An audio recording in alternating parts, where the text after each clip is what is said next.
तर फ्रीलान्सिंग कशी करायची, प्रोजेक्ट कसे घ्यायचे, काय करायचे, डिलिव्हर कसे करायचे, क्लायंट कसे घ्यायचे, त्यांना पॅकेज किती ठरवायचं, कोणत्या कोणत्या प्रोजेक्टला. म्हणजे विदाऊट क्लायंट विदाऊट हे तू डायरेक्टली स्वतःच स्टार्ट केलं. अरे वा, ग्रेट. तर तो सरळ बोलला मला तुझा पोर्टफोलिओ शेअर कर, आणि मग पॅकेज वगैरे डिस्कस झालं, इंटरव्ह्यूज घेतले त्याने, आणि मग झालं माझं फर्स्ट इंटरव्ह्यू मध्ये. म्हणजे बीकॉम कम्प्लीट नसताना तू हे सगळं करून प्रोजेक्ट पब्लिश करून. बीकॉम मी बाहेरून केलेलं आहे. Codester.com एक आहे आणि दुसरा Innovative.com. तिथे मी माझे प्रोजेक्ट पब्लिश केले, आणि ते प्रोजेक्ट झाल्यानंतर लिंक्डइन वरती जे कंपनीज असतात त्यांच्या फाउंडरला रिच आउट करायला सुरुवात केली की माझं. तर मग तुला आता तुझं ग्रॅज्युएशन नाही, 12th नंतर तू एवढं कोडिंग वगैरे हे ते मग कसं लर्न केलं आणि कसं डिलिव्हर केलं? माझं फक्त एकच इंटेन्शन होतं की फक्त पैसा कमवायचा आणि ऑनलाईन कमवायचा. ओके. ते मी युट्यूबला सर्च केलं, आणि युट्यूब मधून मग मला वेळ समजत गेले. पहिल्यांदा ते छोटे छोटे अर्निंग ऍप्लिकेशन्स होते, त्याच्यामध्ये ऍड्स बघून ते ट्राय केले, पण त्या मेथड्स काही करत मला ही आयडिया समजली की स्वतःच आपण ऍप्लिकेशन प्ले स्टोअरला लॉन्च करून पैसे कमवू शकतो. मग मी दुसऱ्या एका डेव्हलपरकडून ऍप्लिकेशन बनवून घेतलं आणि ते लॉन्च केलं. त्याच्यामध्ये प्रयत्न केले. जे सांगत असतात की आम्हाला जॉब नाही भेटत आहे, आम्हाला मी फ्रेशर आहोत, आणि खूप साऱ्या लोकांचं पण मला गॅप पडलेला आहे, माझं कम्युनिकेशन वीक आहे, माझं कोडिंग नाहीये. कारण का ज्यावेळेस मी एखादा फ्रीलान्सिंगचा प्रोजेक्ट घ्यायचो तर त्यावेळेस क्लायंट सोबत एक डील ॲग्रीमेंट साईन होते. करेक्ट. तर ते जर आपण वेळेमध्ये नाही कम्प्लीट केलं किंवा काय, तर त्याचं एक प्रेशर भरपूर असतं. मी आता समजा एखादा प्रोजेक्ट घेतला, मग तुला असं कधी झालं की यार नाही आता माझ्याकडे एखादा प्रोजेक्ट आलाय आणि मला ही लँग्वेज म्हणा किंवा ही जी प्रोसेस म्हणा ही माहित नाहीये, त्या मागचं काही स्ट्रगल वगैरे असं काही? कारण का क्लायंट त्याची फक्त रिक्वायरमेंट सांगायचा, त्याला कोणता टेक स्टॅक वगैरे पाहिजे तो कधीच नाही सांगायचा.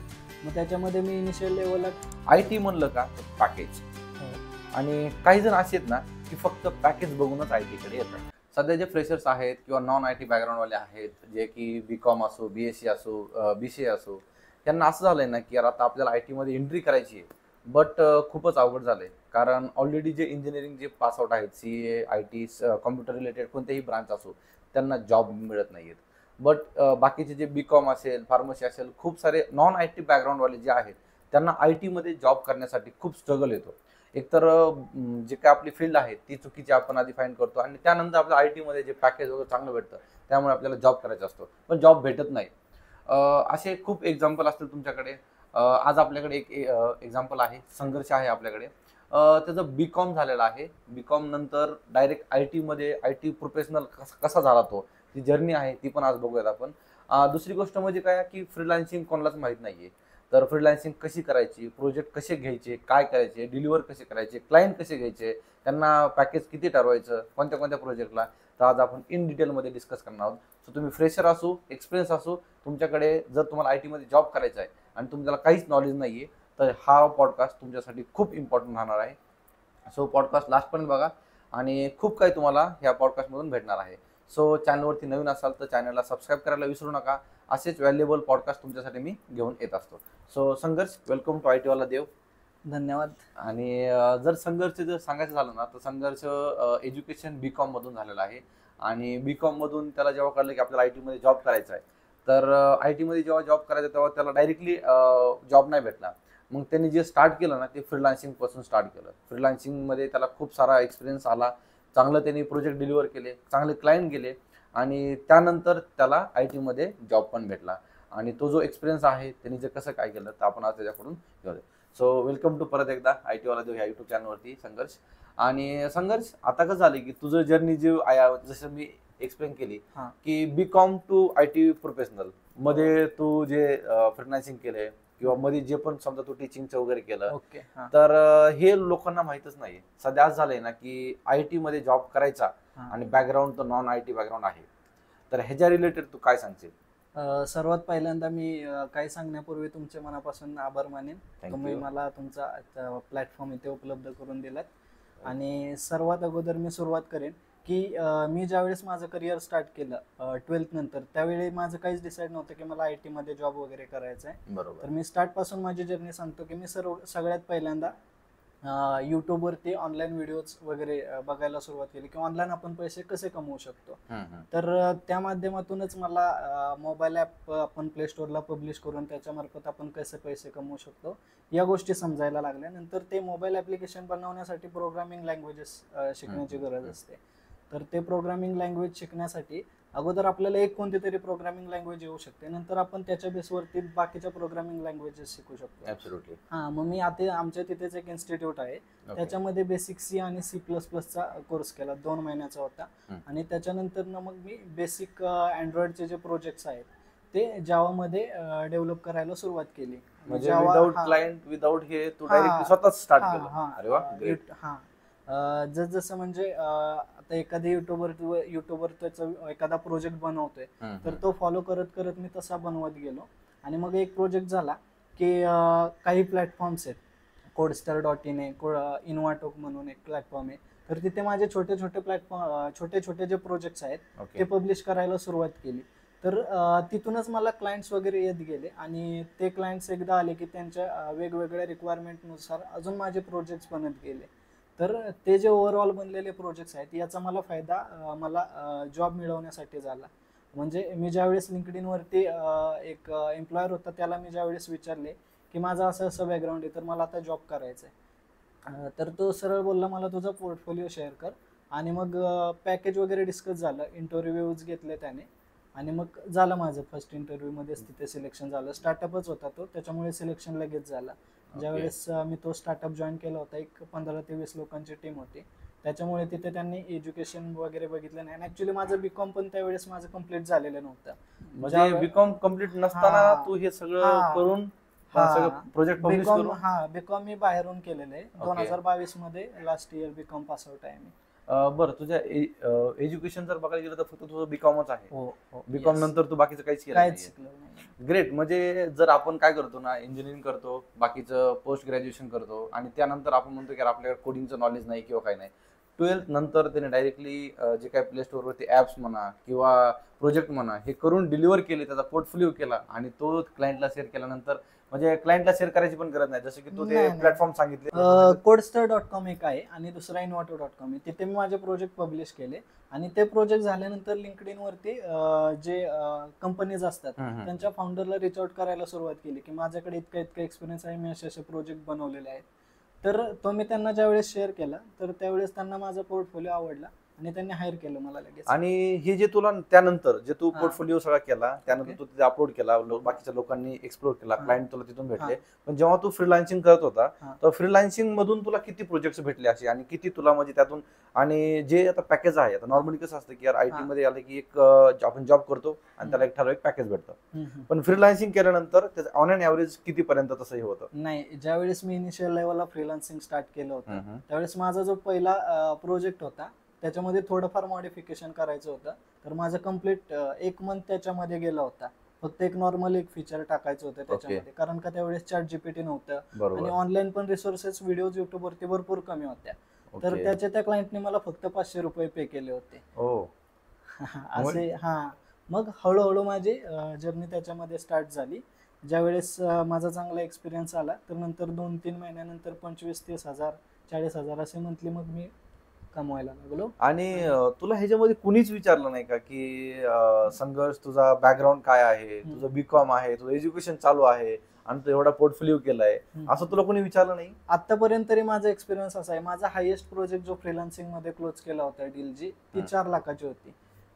त्याच्यामध्ये कधीच मला आतापर्यंत माझ्या एज्युकेशनचा तर प्रॉब्लेम आला नाही. प्रॉब्लेम आला असेल तर तो माझा कम्युनिकेशनचा, वीक माझी इंग्लिश वीक आहे तर त्याचा मला स्टार्टिंगला प्रॉब्लेम भरपूर यायचा, पण नंतर जसं माझा एक्सपिरियन्स वगैरे वाढत गेला, कंटिन्यू मीटिंग्स वगैरे होत गेल्या, तसं तो पण माझा प्रॉब्लेम सॉल्व्ह झाला. अमेझिंग. खरंच म्हणजे ही गोष्ट किती इम्पॉर्टंट आहे यार, की आपण काय म्हणतो की नाही माझं ग्रॅज्युएशन नाही झालेलं, माझ्याकडे हे स्किल नाही ते स्किल नाहीत. ग्रॅज्युएशन स्टार्ट असताना त्यांनी एवढे प्रोजेक्ट्स बनवले आणि ते सगळे डिलिव्हर केले, क्लायंट पण खुश आणि त्याला म्हणजे तो एज्युकेशन बीकॉम म्हणजे आयटीचा काही संबंध नाहीये आणि त्यातून पण त्यांनी सगळं केलं. बरं, आता बीकॉम म्हणजे आयटीचा काही संबंध नाही, मग तू जेव्हा फर्स्ट टाइम समजा असं केलं की आपल्याला आयटी मध्ये करायचंय, आता कोड करायचं, जसं तू सर्च केलं आणि मग त्यात कोडिंगचा पार्ट पण खूप आला असेल. विदाउट कोडिंग तर आयटी मध्ये ऍप्स वगैरे बनत नाही. तर मग तुला आता तुझं ग्रॅज्युएशन नाही, 12th नंतर तू एवढं कोडिंग वगैरे हे ते मग कसं लर्न केलं आणि कसं डिलिव्हर केलं? माझं फक्त एकच इंटेन्शन होतं की फक्त पैसा कमवायचा आणि ऑनलाईन कमवायचा. ओके. ते मी युट्यूबला सर्च केलं आणि युट्यूबमधून मग मला वेद समजत गेले. पहिल्यांदा ते छोटे छोटे अर्निंग ऍप्लिकेशन्स होते, त्याच्यामध्ये ऍड्स बघून ते ट्राय केले, पण त्या मेथड्स काहीच वर्क नाही केल्या. ओके. नंतर मग असं करत करत मला ही आयडिया समजली की स्वतःच आपण ऍप्लिकेशन प्ले स्टोअरला लॉन्च करून पैसे कमवू शकतो. मग मी दुसऱ्या एका डेव्हलपरकडून ऍप्लिकेशन बनवून घेतलं आणि ते लॉन्च केलं. त्याच्यामध्ये प्रयत्न केला की काय रेव्हेन्यू वगैरे, पण गुगल ॲडमोबच्या भरपूर पॉलिसीज वगैरे असतात, त्या पण काय अंडरस्टँड झाल्या नाहीत, त्याच्यामुळे तो प्रयत्न फेल गेला माझा. आणि नंतर मग मी स्वतः दुसऱ्यांदा समजलं की तो ज्या मी डेव्हलपरकडून ॲप्लिकेशन बनवून घेतलेलं होतं त्याने त्याची स्क्रिप्ट अगोदर बनवून ठेवली होती आणि तो माझ्यासारख्या भरपूर जणांना स्क्रिप्ट विकत होता. आणि ज्यावेळेस मी त्याला ते ॲप्लिकेशन मागितलं तर त्याने विदिन 24 आवर्स माझ्याकडून 10,000 घेतले आणि सेम आहे ही स्क्रिप्ट त्या ॲप्लिकेशनचा फक्त मोबाईलचा ॲपचा आयकॉन वगैरे चेंज करून ती मला डिलिव्हर करून दिली. मग म्हटलं याने मला एवढे कमी वेळात दिली, मग आपण जर असं शिकलो तर किती बनवू शकतो आपण ॲप्लिकेशन. मग त्याच्यामधून माझ्या डोक्यात आयडिया क्लिक झाली, वेळ किती पण लागू दे, आपण स्वतः प्रोजेक्ट बनवायला शिकायचे आणि ते सेल करायचे. आणि ते सेल करण्यासाठी मी ते प्लॅटफॉर्म चूज केले, eCodeStar.com आणि इन्व्हाटो. इंटरेस्टिंग. खरंच म्हणजे तू सांगतोय तसं तर मला खूप असं इन्स्पायर झाल्यासारखं वाटते. आणि जे आपले व्ह्युअर्स आहेत जे सांगत असतात की आम्हाला जॉब नाही भेटत आहे, आम्ही फ्रेशर आहोत आणि खूप साऱ्या लोकांपर्यंत की मला गॅप पडलेला आहे, माझं कम्युनिकेशन वीक आहे, माझं कोडिंग नाही आहे, तर तुम्हाला ह्याची काही गरजच नाही आहे सध्या. म्हणजे जेव्हा संघर्षने स्टार्ट केलं तेव्हा तर 5-6 वर्षाच्या आधी स्टार्ट केलं, तर आता इतके प्लॅटफॉर्म्स आलेत ना, इतके तुम्हाला म्हणजे सगळं स्क्रिप्ट रेडी आहे, तुम्हाला फक्त सर्च करायचं आहे, एक प्लॅटफॉर्म बघायचा आहे. खूप सारे प्लॅटफॉर्म्स आहेत, तुमच्याकडे जे काही स्किल्स आहे ते तुम्ही तो डायरेक्टली ऑनलाईन प्लॅटफॉर्ममध्ये करू शकता, स्वतः ॲप बनवू शकता, जसं संघर्षने सगळं जसं केलं तसं. आणि आतापर्यंत जर त्याला, आता तो IT मध्ये आहे, तर तुला कुणीच विचारलं नाहीये की तू काय बॅकग्राऊंड करतोय, काय तुझा एक्सपिरियन्स, फक्त तू काय डिलिव्हर केलंय, काय ॲप बनवले, तुझा पोर्टफोलिओज बघता. So education doesn't matter. तुम्ही इंजिनिअरिंग करा, BCom करा, BSc करा किंवा काही करा, तुम्हाला जर चांगलं पॅकेज आणि तुम्हाला IT मध्ये जॉब करायचा असेल, किंवा तुम्ही जॉब बी नका करू, फ्रीलान्सिंग मधून पण तेवढा तुम्ही पैसा कमवू शकता जेवढा एक IT प्रोफेशनल कमवू शकतो. ओके, बरं. मग तू आता स्टार्ट केली की तुझं आता BCom झालेलं आहे, BCom झालं, तो फ्रीलान्सिंग मधून मग इकडे कसं काय मूव झाला किंवा नाही आता आपल्याला फ्रीलान्सिंग पण नको, आता मला प्रोफेशनल IT जॉबच करायचा? सगळ्यात पहिल्यांदा मी जॉब केला 2 वर्ष आणि त्याच्यानंतर जॉब सोडला आणि परत स्वतःची फ्रीलान्सिंग स्टार्ट केली, का तर एक स्वतःचा स्टार्टअप वगैरे बनवायचा होता त्याच्यामुळे. पण ज्यावेळेस मी या जर्नीमध्ये प्रोजेक्ट्स वगैरे बनवत होतो तर एक UAE बेस्ड प्रोजेक्ट आला, जो की माझा सगळ्यात लास्टचा प्रोजेक्ट होता. आणि त्याच्यामध्ये मी ज्यावेळेस काम चालू केलं तर तो एकच प्रोजेक्ट हँडल करणे इतकं डिफिकल्ट होऊन गेलं मला. त्याच्यासाठी टीम वगैरे लागते आणि त्याच्यासाठी बरेच रिसोर्सेस वगैरे अजून काही गोष्टींचं नॉलेज असणं भरपूर आवश्यक असतं. तर त्यासाठी मग मी एकाच प्रोजेक्टवरती स्टिक झालो आणि माझ्या बाकीचे क्लायंट जे होते तर त्यांना मी सर्व्हिस नाही देऊ शकलो. आणि ज्यावेळेस तो प्रोजेक्ट माझा क्लोज झाला तेव्हापासून मग मी ऑपॉर्च्युनिटीजसाठी शोधायला सुरुवात केली. आणि लिंक्डइनची माझी प्रोफाईल स्ट्रॉंग असल्यामुळे तिथून इन्क्वायरीज वगैरे चालू होत्या. तर तिथूनच एक UAE बेस्ड दुसरी कंपनी होती, त्यांना मला रीच आउट केलं आणि मग इंटरव्ह्यू झाल्यानंतर तिथे त्या कंपनीत माझं प्लेसमेंट झालं. त्यांनी एक बेसिक प्रॅक्टिकल टास्क दिले होते, अगोदर इंट्रोडक्शन दिले, मी किती प्रोजेक्ट्स बनवले, काय काय त्याच्यामध्ये केलं, तुला काय काय येतं, हे सगळे जर्नी माझी शेअर केली. त्यावेळेस मग त्यांनी मला टास्क दिले, हे टास्क कर, असं एक प्रोजेक्ट आहे, याचं CRUD ऑपरेशनचा प्रोजेक्ट वगैरे बनवून दाखव. ते दिल्यानंतर एक फ्लटर ॲप्लिकेशन दिलं बेसिक, त्याच्यामध्ये तू ॲप्लिकेशनची स्पीड वगैरे कसं इम्प्रूव्ह करू शकतोस त्याच्यामध्ये तू ते कर. हे झाल्यानंतर मग इथे सिलेक्शन झालं माझं एकदम इझीमध्ये. Okay, great, nice. ॲक्च्युली काय आहे ना की आता मी पण इंजिनिअरिंग केलेलं आहे. इंजिनिअरिंगला म्हणजे इंजिनिअरिंगचे कॉम्प्युटर सायन्स IT रिलेटेड खूप साऱ्या फील्ड्स असतात. त्यामध्ये 4 वर्षामध्ये ऑलमोस्ट 30 ते 40 सब्जेक्ट्स असतात आणि त्यामध्ये कोडिंग, हे सगळं डिप्लॉयमेंट, हे टोटल सगळं शिकवतात की ॲप काय असतं, प्रोग्रामिंग कोणते असते, जावा, पायथन, सगळे प्रॅक्टिकल होता, थेरी होता. तर त्यामध्ये चांगला एक्सपिरियन्स येतो. बट म्हणजे मला एवढं चांगलं वाटतंय ना की यार BCom करून, BCom चालू असताना जे की पोर्टफोलिओ केला, क्लायंट्स आणले, प्रोजेक्ट्स केले, ॲप स्टोअर, हे सगळं डिप्लॉयमेंट केलं, डिलिव्हर केलं, क्लायंटसोबत कम्युनिकेट कसं केलं, ह्याचा काहीही एक्सपिरियन्स नसतानाही संघर्षने जे केलंय, जे की इंजिनिअरिंगवाला जो स्टुडंट आहे तो करू शकत नाही, ते तू केलंय ॲक्च्युअली. आणि म्हणजे सगळेजण नाही करत असं. तर मला वाटत नाही की एवढं इझी असेल ते. तर त्याच्या मागचा स्ट्रगल काय? याच्यामध्ये कसं आहे ना, जे तुम्ही ऐकलं की नॉन आय टी मधून याच्यामध्ये, तर ते इतकी जर्नी सोपी नाहीये. कारण का ज्यावेळेस मी बरोबर. एखादा फ्रीलान्सिंगचा प्रोजेक्ट घ्यायचो, तर त्यावेळेस क्लायंट सोबत एक डील ॲग्रीमेंट साइन होते. करेक्ट. तर ते जर आपण वेळेमध्ये नाही कंप्लीट केलं किंवा काय, तर त्याचा एक प्रेशर भरपूर असतो. मी आता समजा एखादा प्रोजेक्ट घेतला आणि डिप्लॉयमेंटसाठी एखादा दुसरा डेव्हलपर हायर केला, त्याने जर काम नाही केलं, तो मधूनच सोडून गेला, तर ते डिप्लॉयमेंट मला स्वतः शिकून मला करावे लागायचे. अशा जर्नीमधून, त्या स्ट्रेसमधून, क्लायंटच्या प्रेशरमधून मी सगळं डिप्लॉयमेंट वगैरे एंड टू एंड शिकून गेलो सगळं या प्रोसेसमध्येच. बट आता समजा की यार कोडिंग नाहीये येते मला, हा. समजा मी त्या फील्ड मधलाच नाहीये, हा. मला प्रोसेस पण माहित नाहीये, मला एखादी कोडिंग, आता समजा मी आय टी मध्ये आहे, मला एखादी नवीन लँग्वेज जर दिली ना, तर मला असं वाटतं की यार नाही, मला 15-20 दिवस लागतील, 25 दिवस लागतील की ती लँग्वेज लर्न करायला, त्यानंतर मी काहीतरी इनपुट देईल. मग तुला असं कधी झालं की यार नाही, आता माझ्याकडे एखादा प्रोजेक्ट आलाय आणि मला ही लँग्वेज म्हणा किंवा ही जी प्रोसेस म्हणा ही माहित नाहीये, त्या मागचं काही स्ट्रगल वगैरे असं काही झालं तुझ्यासोबत इव्हेंट? हो, भरपूर वेळा झालं ना. कारण का क्लायंट त्याची फक्त रिक्वायरमेंट सांगायचा, त्याला कोणता टेक स्टॅक वगैरे पाहिजे तो कधीच नाही सांगायचा. मग त्याच्यामध्ये मी इनिशियल लेवलला PHP वगैरे पण शिकलो. त्यामध्ये माझं बेसिक HTML CSS जावास्क्रिप्ट वगैरे झालं होतं. त्याच्यानंतर PHP, आणि मग ज्या वेळेस मी सेकंड स्टार्टअप जॉईन केला, तिथे माझा लारावेल वरती एक्सपिरियन्स आला. मग तिथून पुढचे माझा जो टेक स्टॅक राहिला तो ॲप डेव्हलपमेंटसाठी फ्लटर आणि बॅकएंडसाठी लारावेल. तर तिथून मग, आणि त्या छोट्या छोट्या स्टार्टअपमध्ये काम केल्यामुळं मला सगळी प्रोसेस माहीत होऊन गेली ती, की क्लायंटला प्रोजेक्ट वगैरे कसा डिलिव्हर करू शकतो ते. नंतर मला काहीच प्रॉब्लेम आला नाही फ्रीलान्सिंग मध्ये. म्हणजे जे तू लर्न केलंय ते सगळं तुझ्या एक्सपिरियन्स मधूनच शेअर केलंय, तुला असं काही लर्निंग नव्हतं किंवा तुला कुठं कॉलेज मधून किंवा काही नाही. अमेझिंग. खरंच म्हणजे जे फ्रेशर्स आहेत, ज्यांना गॅप आहे, जे बोलतात की मला जॉब नाही किंवा काय, त्यांना खरंच हे खूप इम्पॉर्टंट पॉडकास्ट आहे. कारण बघा ना, आपण इंजिनिअरिंग करतो, कॉम्प्युटरचे सगळं कॉलेज रेग्युलर करतो, काही न करता फक्त युट्यूबच्या व्हिडिओमधून आज तो इतका सक्सेसफुल आहे की त्याला कम्युनिकेशन, स्टार्टिंगला त्यांनी ॲग्री केलं की मला कम्युनिकेट पण करता येत नव्हतं, आणि आज तो एकदम IT प्रोफेशनल आहे, IT मध्ये जॉब करतो, चांगल्या टॉप MNC मध्ये, आणि चांगल्या पॅकेजवरती पण आहे. अमेझिंग. त्यासाठी खरंच तुला कॉंग्रॅच्युलेशन्स. संघर्ष. आता जे फ्रेशर्स आहेत, जे की समजा ज्यांना गॅप आहे, ते खूप, आता काय झालं ना, मार्केटमध्ये कॉम्पिटिशन वाढली.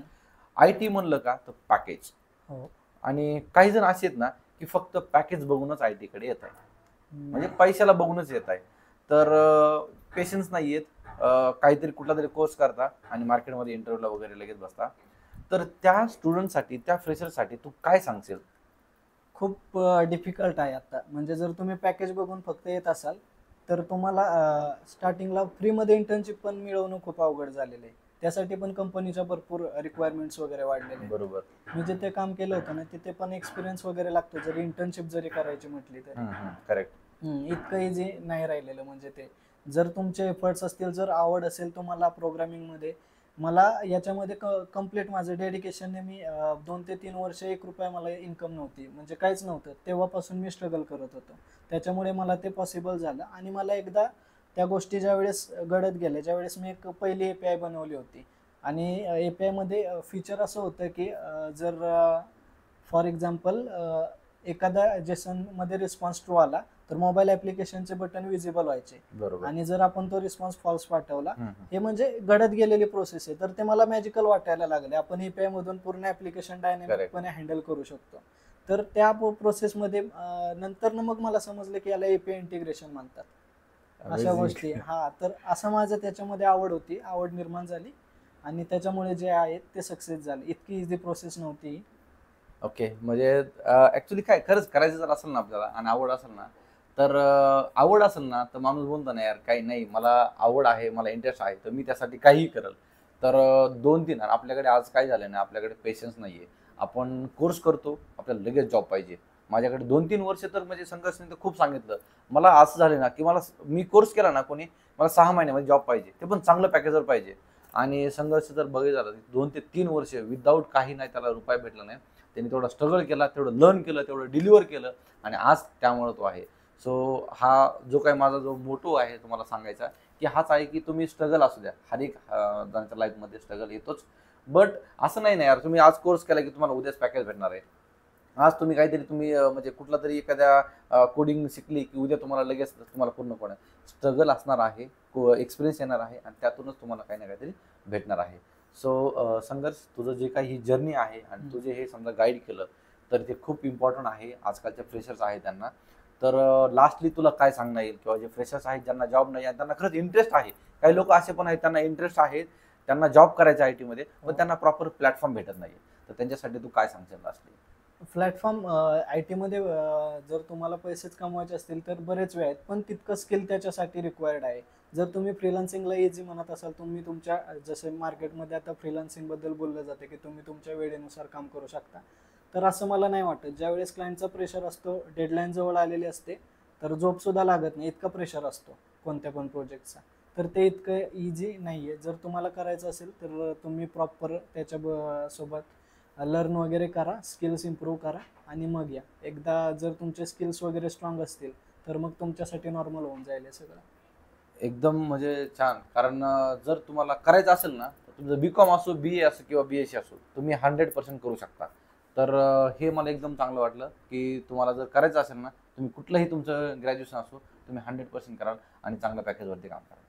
सो संघर्ष, थँक्यू सो मच. तो जो एक्सपिरियन्स आहे आणि तुझे जे व्हॅल्युएबल तुझं कंटेंट आहे, जे काही व्ह्युअर्सला किंवा जे फ्रेशर्स आहेत ज्यांना जॉब नाही त्यांना त्यांच्यापर्यंत पोहोचला, तर खूप खूप तुला त्यांच्याकडून खूप धन्यवाद. आणि तुम्हाला पण हा पॉडकास्ट आवडला असेल तर लाईक करा, तुमच्या फ्रेंड्स बरोबर पण शेअर करा, आणि चॅनलवरती नवीन असेल तर सबस्क्राईब करायला विसरू नका. आणि जर तुमची कुठली फील्ड आहे किंवा तुम्हाला कुठला प्रॉब्लेम येतोय, कुठला रोडमॅप रिलेटेड जर काही इश्यू असतील तर कमेंटमध्ये नक्की सांगा. आणि पॉडकास्ट रिलेटेड पण काही जर तुम्हाला वाटत असेल तर कमेंटमध्ये नक्की सांगा. मी आणि संघर्ष आम्ही कमेंटचा रिप्लाय द्यायचा प्रयत्न करू. सो परत एकदा पॉडकास्ट आवडला असेल तर लाईक करायला विसरू नका. Thank you Sangharsh. Thank you. Thanks for watching. Till then, bye bye.